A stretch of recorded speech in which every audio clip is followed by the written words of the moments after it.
भारत से खबर, नरेंद्र मोदी सरकार से सुनकर पूरी दुनिया चौंक रही है। जी हाँ, हमारे देश का विदेशी मुद्रा भंडार यानी एफडीआई एक बार फिर इतिहास रचते हुए 698.19 अरब डॉलर पर पहुंच गया है। भाई, आपके मुकाबले में एक मुल्क है जिसका नाम भारत है, वो तकरीबन 8% पे ग्रो कर रहा है, 8% पे ग्रो कर रहा है। और ये आपके सामने IMF, world bank, every global financial institution is talking this. India के साथ हमने मुकाबला तो हमारा बड़ा जबरदस्त है, हर सतह के ऊपर हम मुकाबला करना चाहते हैं। फॉरेक्स जो एक्सचेंज है, जो रिजर्व्स है उनके फॉरेन एक्सचेंज के, वो कहाँ पे चले गए हैं? ऐसे नहीं चलेगा। वहां पर उनकी दौलत में कितना इजाफा हो रहा है ये तो एक अलग बात, लेकिन वो मुल्क कितना स्ट्रांग हो रहा है और वहां के जो फॉरेन रिजर्व्स हैं वो कहां तक पहुंच चुके हैं। हमने ट्रेड वॉर में सरवाइव नहीं किया है, हमने इसे ही एक अपॉर्चुनिटी की तरह चेंज किया और मास्टर स्ट्रोक खेला हमने डिप्लोमेसी का और डोमिनेंस का। हमारी आवाम उलझी हुई है,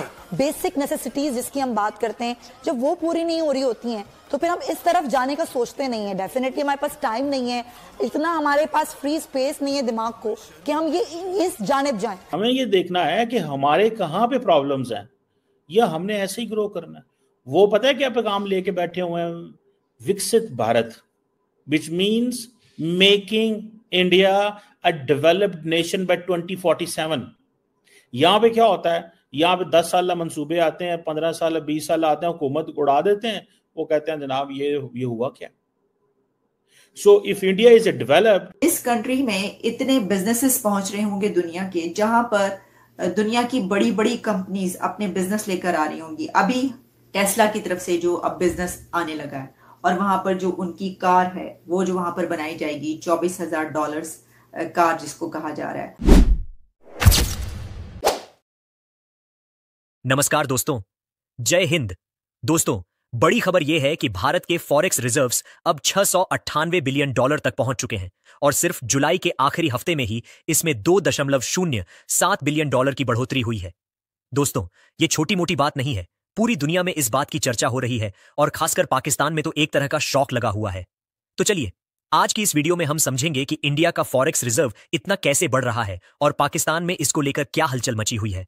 लेकिन उससे पहले एक छोटी सी रिक्वेस्ट है, अगर आप देशभक्त हैं, अगर आपको भारत की तरक्की पर गर्व है, तो इस वीडियो को तुरंत लाइक कीजिए, चैनल को सब्सक्राइब कीजिए और कमेंट सेक्शन में लिखिए भारत माता की जय। अब चलते हैं सीधे असली मुद्दे पर। दोस्तों, सबसे पहले समझते हैं कि फॉरेक्स रिजर्व्स क्या होता है। फॉरेक्स रिजर्व्स मतलब किसी भी देश के पास कितना विदेशी मुद्रा, सोना और विदेशी बॉन्ड्स का स्टॉक पड़ा हुआ है। यह रिजर्व तब काम आता है जब कंट्री को इंपोर्ट के लिए डॉलर चाहिए होता है या जब फाइनेंशियल इमरजेंसी आए। अगर आपका रिजर्व स्ट्रांग है तो दुनिया भर के इन्वेस्टर्स आपसे इंप्रेस होते हैं और देश की इकोनॉमी पर भरोसा बढ़ता है। और भारत के लिए तो ये और भी इंपॉर्टेंट इसलिए है क्योंकि हम अमेरिका से ओपनली अपनी इंडिपेंडेंट पॉलिसी चला रहे हैं, रूस से तेल खरीद रहे हैं, डॉलर के अल्टरनेटिव्स पर काम कर रहे हैं और फिर भी हमारा रिजर्व इतना स्ट्रांग हो रहा है।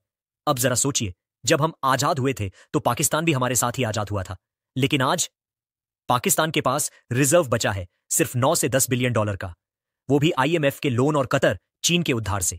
और दूसरी तरफ भारत, जो अगली कुछ सालों में दुनिया की तीसरी सबसे बड़ी इकोनॉमी बनने जा रहा है, उसका रिजर्व $700 बिलियन छू रहा है। अब आप खुद सोचिए, कहां भारत, कहां पाकिस्तान। पाकिस्तान मीडिया की तो हालत ही खराब हो गई है, टीवी चैनल्स पर एंकर्स चीख रहे हैं, इंडिया का रिजर्व क्यों बढ़ रहा है, मोदी ने कौन सा जादू कर दिया, क्या हम हमेशा के लिए लोन पर जिंदा रहेंगे। और लोग भी सोशल मीडिया पर लिख रहे हैं, भारत में सिर्फ ग्रोथ हो रही है और हम यहां भीख मांग रहे हैं। कुछ पाकिस्तानी एनालिस्ट्स तो यह तक कह रहे हैं कि अगर हमने अब भी रिफॉर्म नहीं किया तो हम अफ्रीका से भी पीछे रह जाएंगे। दोस्तों, जब लीडरशिप स्ट्रांग हो, पॉलिसी क्लियर हो और विजन देश को आगे ले जाने का हो, तो ऐसे ही रिजल्ट आते हैं। और भारत की सक्सेस स्टोरी दुनिया के लिए एक एग्जाम्पल बन चुकी है। तो आज गर्व से बोलिए, मेरा भारत महान। और अगर आप चाहते हो कि हम भारत की हर ऐसी अचीवमेंट पर वीडियो बनाएं जहां पाकिस्तान मीडिया का रिएक्शन हो या दुनिया भर में इंडिया की तारीफ हो रही हो, तो कमेंट में लिखिए जय हिंद और बताइए आपको वीडियो कैसा लगा। मिलते हैं अगले पावरफुल अपडेट के साथ, तब तक के लिए जय हिंद, वंदे मातरम।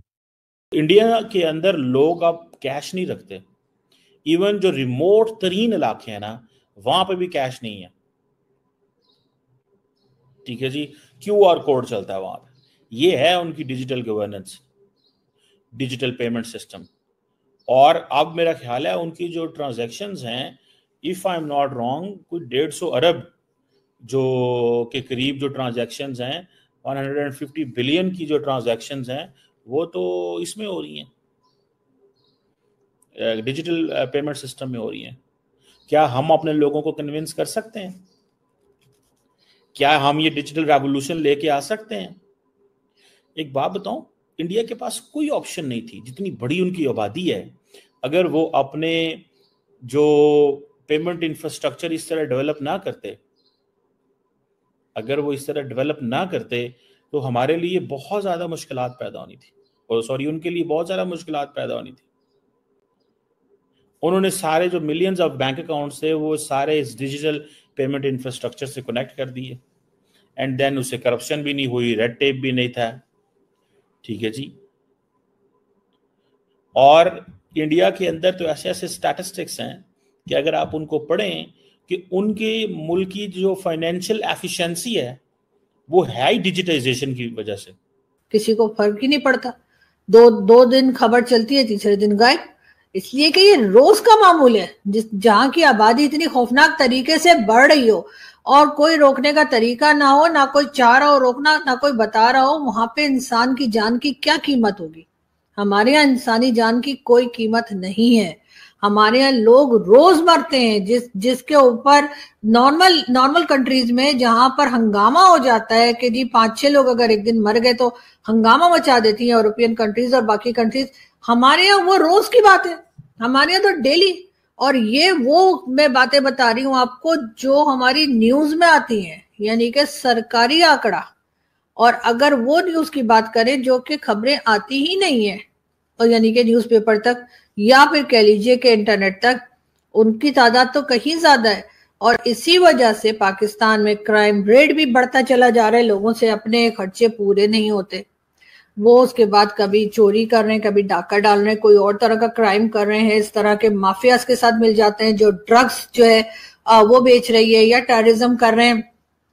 उनको लगता है कि शायद पैसा इसी तरीके से कमाया जा सकता है, क्योंकि पढ़ाई लिखाई तो उन्होंने की नहीं होती और कर भी नहीं सकते, क्योंकि जाहिर है जब इतनी खौफनाक तरीके से आपकी पॉपुलेशन बढ़ेगी तो उनके माँ बाप कहाँ से पैसा लाएंगे कि वो अपनी औलाद को पढ़ा सके या अपनी औलाद पे नजर रख सके। कि मुल्क 2 टुकड़े हो गया है जी, तो क्या कर लिया किसी ने, कबर पे क्या लगा के क्या हो गया। खैर, अच्छा, तो ये फिर उन्होंने कहा है कि हमारा निजाम जो है फरसूदा है, बिजली की तरसील लाइन वगैरह वगैरह, इसमें फिर वो आगे भी बढ़े हैं। ये मिला जुलाकर 450 अरब का मुल्क को नुकसान करते हैं। वो बिजली की बात कर रहे थे, जो सिस्टम चल रहा है इस वक्त। फिर उन्होंने कहा जो हमारा कर्जा है, गर्दिशी कर्जा जो है वो 2300 अरब रुपए है, जिसमें गरीब का कोई कसूर नहीं है। देखें, कह रहे हैं गरीब का कोई कसूर नहीं है, तो फिर क्यों गरीब क्यों पिस रहा है? बताइए, गरीब का कोई कसूर नहीं है तो नहीं पिसना चाहिए था। तो ये जो है ना मसला, पता क्या है, आगे जो है इस कंट्री में इतने बिजनेसेस पहुंच रहे होंगे दुनिया के, जहां पर दुनिया की बड़ी बड़ी कंपनीज अपने बिजनेस लेकर आ रही होंगी। अभी